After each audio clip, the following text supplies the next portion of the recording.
एक बहुत पुराने वक्त की बात है। पहाड़ों के दामन में एक छोटा सा गांव था। इस गांव की हर चीज बिल्कुल मुकम्मल और बेदाग थी। अगर कोई चीज जरा सी भी टूट जाती तो उसे फौरन फेंक दिया जाता था। उसी गांव में रेहान नाम का एक लड़का रहता था। वो बहुत मेहरबान दिल का मालिक था। उसे ऐसी चीजों में दिलचस्पी थी जिन्हें दूसरे बेकार समझते थे। एक दिन नदी के किनारे घूमते हुए उसे एक पत्थर मिला। ये कोई आम पत्थर नहीं था। इस पर बारिश के कतरों ने सदियों तक गिरकर एक नक्श बना दिया था, जो बिल्कुल एक रोते हुए चेहरे जैसा लगता था। रेहान ने उस पत्थर को उठाया और उसे अपने कान से लगाया। गांव के बच्चों ने उसे देखकर मजाक उड़ाया। ये तो बस एक पत्थर है, तुम इससे क्या सुनने की कोशिश कर रहे हो? रेहान मुस्कुराया और कुछ न बोला। वो रोज उस पत्थर को अपने पास रखता।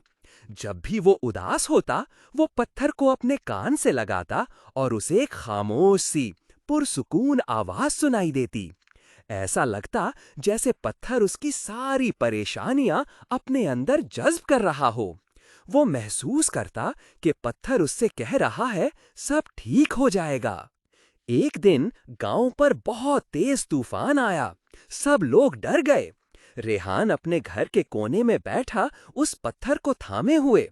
उसे वही खामोश, तसल्ली देने वाली आवाज सुनाई दी। उसने हिम्मत की और बाहर निकलकर दूसरे डरे हुए बच्चों को भी वो पत्थर पकड़ाया। जैसे ही वो उस पत्थर को छूते, उनका डर भी आहिस्ता आहिस्ता कम होने लगा।